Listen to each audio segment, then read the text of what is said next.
Well, hello, Alexis. It is great to be talking to you again, especially as we have this huge milestone that we're coming up upon, which is Biden's first 100 days, a true milestone for any administration, but certainly this one in particular, where there has been a lot of expectation around what President Biden should and could achieve right out of the gate.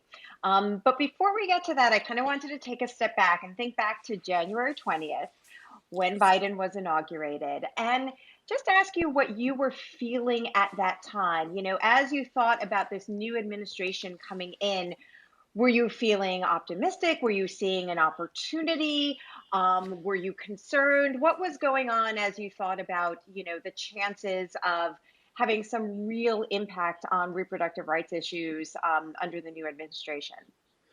The first thing I felt, Galina, honestly, was just a release, like an ability just to exhale, because I don't think that we realize how much physically, like the kind of physicality of carrying the weight of the Trump administration was weighing on us. And the idea that every day you were going to wake up and it was going to be some other crazy rollback of our rights or some other play into racial or gender anxiety that was going to, undo all of the work that we've been, building towards as movements for decades. And it just really was a moment to really think about possibility. I'm so, Amanda Gorman's book came out yesterday, the Hill We Climb, and I'm still like thinking about just the vision that she offered us, and that the president and vice president offered us in ways of like what the possibilities are. So exhaling, happy, ready to get to work. That was my January 20. So many competing issues, a lot of different folks trying to get in front of the president and asking for real change and real reform. Where do reproductive and sexual health and rights fit into that overall landscape? Look, I think that the Biden-Harris administration has been really strong so far and really kind of putting a promising start on the table. I think they are very understanding that it was women, it was people of color who, and the intersection of all of our issues that put him in that seat. And I think that's really critically important to understand that there isn't a very strong outside game that is just as strong as the kind of inside game that actually moves policy forward. And so out of the gate, we were able to see the global gag rule repealed. We were able to see, the signal to start to undo the harms that were imposed by the domestic gag rule in Title 10. And so, I do think that, their work, whether it is the American Rescue Plan, thinking about, increased funding for vaccines, things that are broadly healthcare, also have to consider how sexual and reproductive healthcare fit within those priorities. And I think that they have really shown a strong signal around that. So you've talked about some of the strong signals indicating that, okay, they are really prioritizing these issues. Where have there been a couple of moments where you've felt like, I'd like to see something better here, or I'd like to see this moving a little more quickly? Yes, absolutely. I mean, look, I think that the president can be stronger in his in support for abortion, right? I think that he can, some of his executive orders came out without using the word, and I think, quite frankly, we and our other movement colleagues have challenged them on this. That the president with the bully pulpit cannot actually further stigmatize access to abortion by not even deigning to use the word. So I think that, pushing on that, I think that then extends to, what's really important right now in terms of extending the REMS and creating access to mifepristone through telehealth, which, we know the Trump administration prevented us from, or prevented on their way out the door. And so I think just considering we are here, we are in a moment where you're still in a pandemic. People still need access to sexual and reproductive health care, including abortion, and that the Biden administration could be doing more to press on that for sure. Yeah, yeah. What about all the activity we're seeing at the state level? Do you see this as an opportunity for President Biden to weigh in, to step in? I mean, the activity is almost unprecedented at the state level. And just last night, we saw, really terrible news coming out of Texas. And it feels like almost every day, states are piling on in restricting access to abortion. What would you like to see President Biden's reaction to this?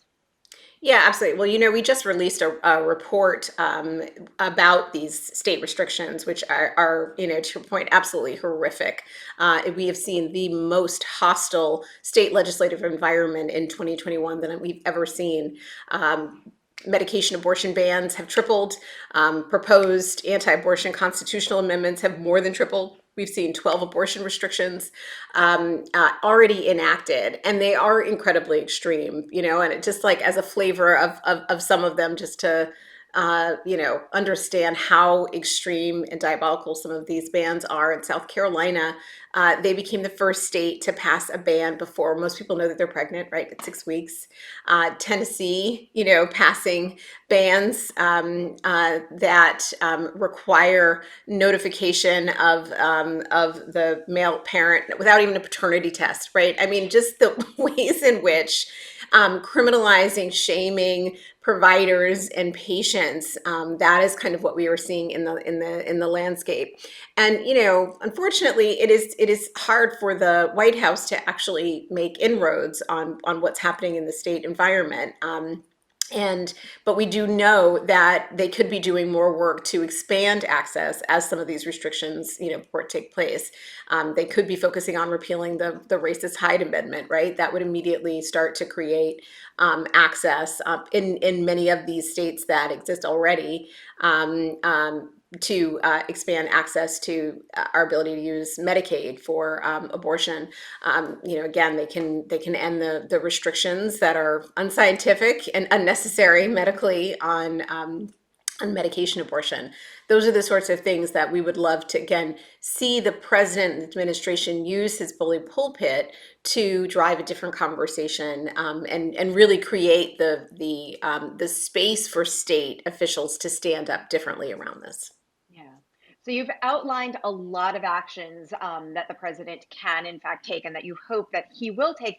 But of course, it is hard to see him moving forward in that direction when he will not say the word abortion, as you have pointed out. What do you think it's going to take to get him to say it? How do we get him to say It's such a great question, Galina. I don't know. I mean, look, I respect the president in the way he has talked about his faith and his own personal views with respect to abortion. But I don't know any doctrine that says you can't actually say the word, right? I think that is really, I think that we need to have more faith leaders, folks like Senator Warnock, right, who are unapologetic in their defense of our ability to control our own bodies, who, recognize the fact, what I loved that he said on the campaign trail, that, there are too many people who are sitting in this, private room in the, between the doctor and the patient having this conversation around choices. And I think that there are a lot of really great examples for the president to follow, and quite frankly, from where he should be leading as president. So, the bully pulpit is a really important, probably one of the most important tools of a presidency. And so, we're going to continue to put pressure on the president to say the word, to stop stigmatizing people who are seeking access to abortion. it? Earlier, you talked through a number of steps President Biden has already taken that you think improves the overall landscape. Can you talk about the one that you think has had the most impact so far, sent the strongest message so far? Is it the repeal of the global gag rule, or is it something else? Oh, there's no single policy that I think is it's going to make the most difference in our patients' lives at Planned Parenthood or broadly in the sexual reproductive health movement. I do think it was a really strong moment, though, that the American Rescue Plan passed without any additional hide restrictions. I think that is an example of using political capital to ensure to both do really important policy, right? Acknowledge that access to sexual and reproductive health care is inextricably linked to health and safety of, during the pandemic, and really take the best steps to protect that access. I think, supporting Title X again, increased funding that came in the Title X in that plan. I think those were really strong signals. I also think what's important to note about this administration is how actually intersectionally it is being staffed. Like there is the president laid out four priorities at the very beginning: climate, COVID, healthcare, climate, race, and the economy. And we all know that personnel is policy. Putting in, the race equity czar and the climate, the COVID equity czar to help kind of drive us at the intersections of how healthcare and race and gender show up. Creating the Office of Gender Policy, are also ways for the Biden administration to create those synergies internally, so that each policy that is pursued, they can look at the multiple layers of impact on different constituencies and groups. And so I am encouraged that they have a very strong intersectional view, and that it is the ability to look at that impact through those various lenses, I think are critically important for an issue like sexual and reproductive health care, which cuts across, right? We can't be siloed over in, just the Gender Policy Council or just, HHS, like we impact labor, right? We impact, the State Department, all of the ways in which we show up as our beings. I think it's really important for all of them to have the lens. Yeah, and I think that intersectionality, to a certain extent, came out this week when there was all this talk about the physical infrastructure plan that the administration is pushing, and all of a sudden, all the a whole cohort of women and caregivers put up their hands and said, Yes. "Hey, what about, we are literally the infrastructure of this country, and this is what we need in terms of support." Can you talk a little bit about what you would like to see there in terms of that kind of support, and what the needs are? Look, I think that that we are living in a care economy right now, right? And we have such strong partners across our movement of folks who have really helped continue to lift up the healthcare worker as essential worker, all of the caregivers who support us with our families as essential workers, documenting the impact, particularly on women in this, in this last year, with literally withdrawing from the economy at,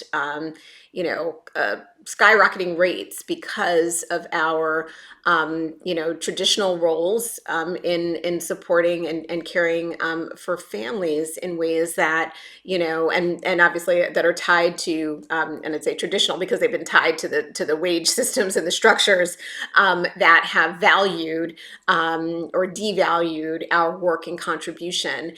And so, it is, I think, important when we think about the infrastructure work, that we are also having those conversations and bringing in the voices to understand what that impact is, those caregiver credits, those things that, again, are not disconnected from access to family planning, are not disconnected from access to medication, abortion, like access to, or Medicaid to pay for abortion. Like all of these things actually do impact the care and our ability to show up in our jobs and our families and our work. And so I think the policies that we're calling for are very consistent with what we need to be trying to thread the needle in each policy vehicle.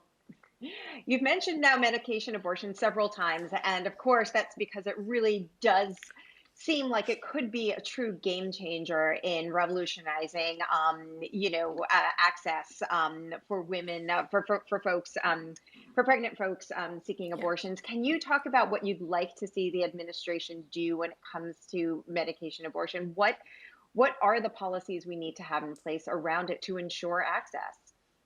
Yeah, I mean, look, thanks for asking for that because I do think we need to talk about this more, and first of all, I'd say just like mifepristone, right, which is one of the two medications used in a medication abortion is safe, it's effective, it's been used by more than 4 million people since it was approved over 20 years ago, right? It has a long history and record of being safe for use.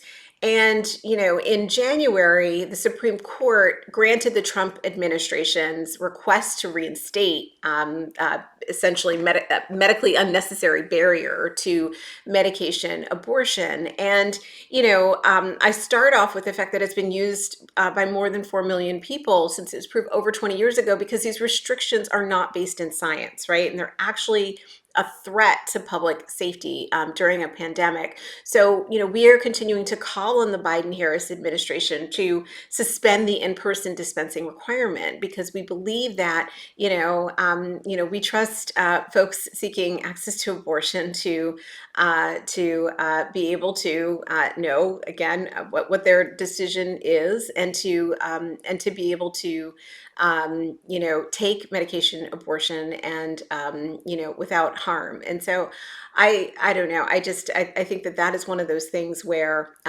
people continue to be forced out of state. We saw it during the early days of COVID around this time last year, where a number of executive orders were put into place by states, particularly on access to abortion. And to have someone drive 18 hours, just to go out of state to pick up, two pills with oftentimes their kids in their car, their elderly parent navigating the pandemic, it just doesn't make any sense. Yeah. And you've referenced the Supreme Court several times now. And of course, what we saw Trump do to the federal judiciary is something that we are going to be Yes. grappling with for a long time. Biden, of course, just this week announced, his initial slate of nominees to the federal courts. What would you like to see reflected there? We've talked so much, the issue of unpacking the courts has been, part of the national conversation. As regards reproductive rights, what are you hoping to see from a Biden slate of nominees? Again, continuing to have very strong support for sexual and reproductive health care, including abortion. I think the incredible diversity that came out on the slate that he, uh, demonstrated already. I think that is those are the things that we are going to be watching closely to see what this administration is going to do. I mean, I think that you're right. The structure of the courts has shifted so much because the Trump administration, under McConnell's leadership, has really, I think it's what 1 in 4 judges currently have been appointed by the previous administration, and so the courts are quite frankly stacked against us. They have been our backstop for decades in stopping some of these harmful bans. And I think that what we are seeing now, the relationship between the courts and what's happening in the state legislatures, is a very deliberate strategy to use the legislative sessions to create the bans that will be challenged, that will make their way up to the Supreme Court, right? So, I think their strategy, the anti-strategy, is very powerful right now. It's something that we have to stay vigilant on and work with the administration on, on the tools and the levers that we might have in order to, protect sexual and reproductive health rights. I mean, I think that we're seeing the play very clearly. I'd also say that the one of the antidotes to all of these horrible bans is democracy reform. We need to continue to work with the administration to fight for expanding access to voting, not restricting. You wouldn't be surprised, Galina, but the same states that are introducing all of these anti-abortion bans are Shocking. literally the same states that are putting up all of these, anti-voting rights bills. So there is a lot that we need to be doing, to fight for just the basic, access to the ballot. You've talked about how you're going to continue to work with the administration to push the administration in certain areas. Do you have a sense of how far President Biden can be pushed? Is there a line you're conscious of? Again, so many competing demands in front of him, so much pressure to, in basically 2 years, try to undo a lot of what happened in the last four. Is there a point at which you say, okay, we need to kind of like, this is good enough, we're going to be patient now, or we're going to call time out, or how are you judging that?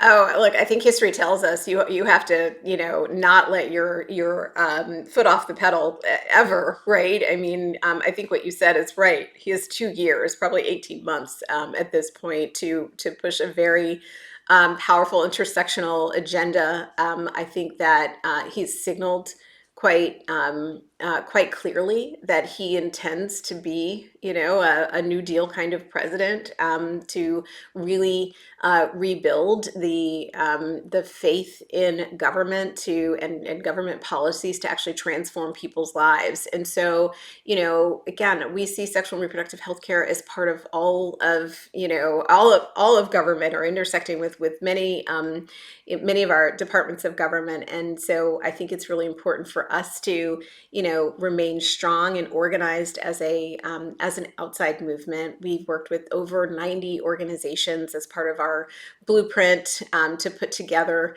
as part of our blueprint coalition, to put together an agenda that we want to see the administration implement. And so we're going to continue fighting for every last item on that agenda. And they will know that we are out there, fighting and organizing, and making sure that our, not just the White House, but that our congressional leaders understand where we're coming from too. Yeah. So when you think about these first 100 days and how President Biden has acted on these issues, if you were to grade him, what would the grade be? Is he like in the B plus area? Is he lower than that? What would, just gut check. What would you give him? Well, so I'm a former professor, so like I take that question really seriously. And there's a lot of grade inflation. We also grade, there's a curve. And we have literally had a student failing for so long over the last 4 years. So like now we actually have, a president that, may not say the word abortion, but can actually spell it, and so I think, So A plus, is that what you're saying?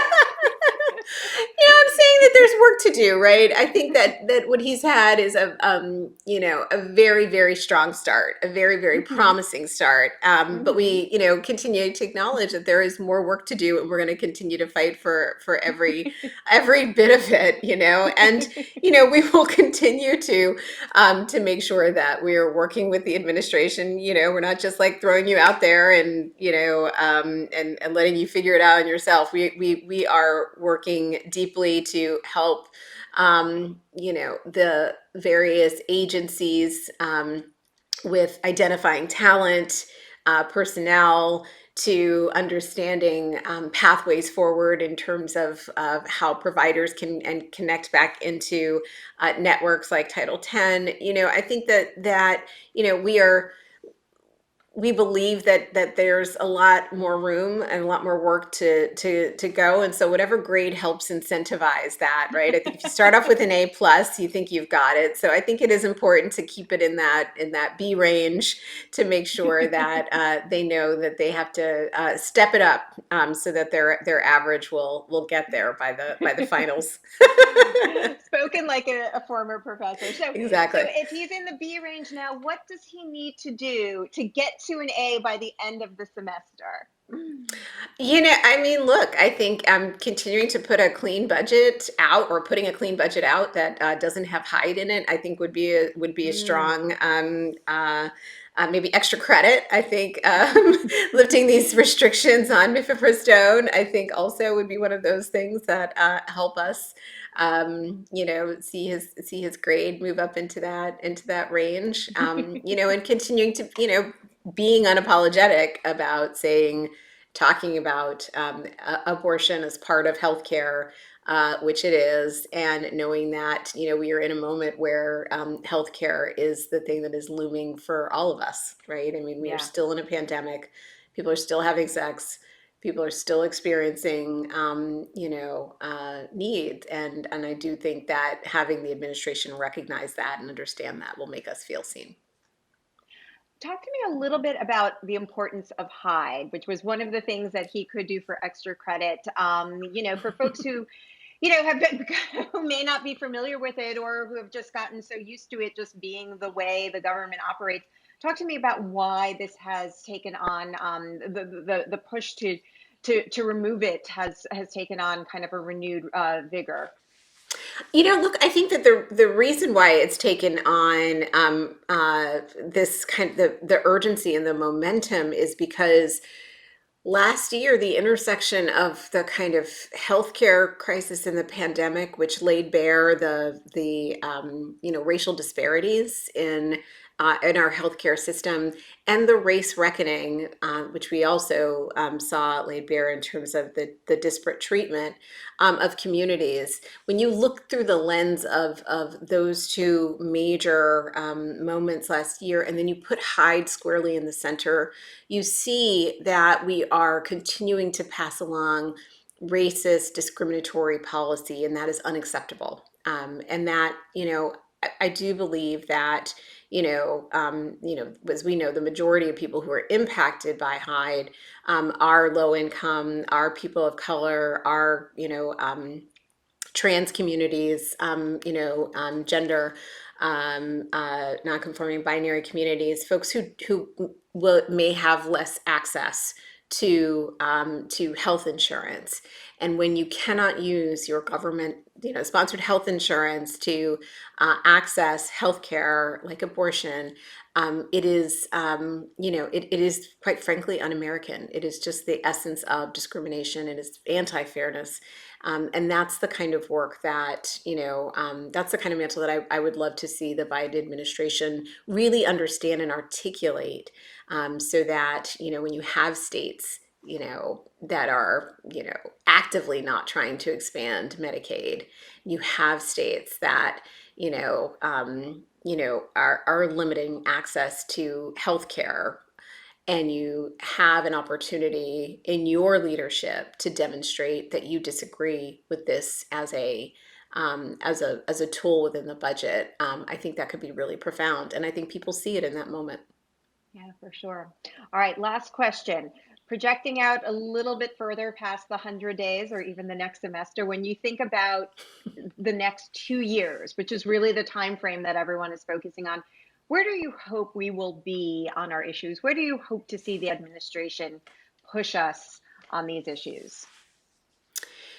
I think that that what's really important to understand is that the majority of Americans are with us on our issues, right? The majority of Americans support access to abortion. They support, they do believe that Roe should be the law of the land. There's literally no state where, even all of these crazy restrictions that are popping up, where people don't believe that Roe should be the law of the land. And somehow we have convinced ourselves, because of our Senate structure, that the center of the Senate is where the center of the United States is.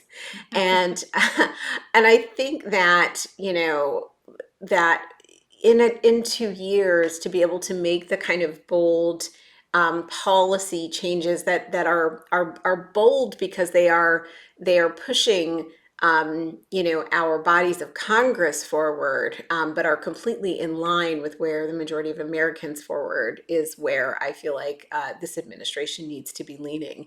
And if the president does want to lean into the important grand reforms of a Roosevelt, or I think it is important that he use his the next 2 years to really think bigger, more comprehensively about how to protect sexual and reproductive health care.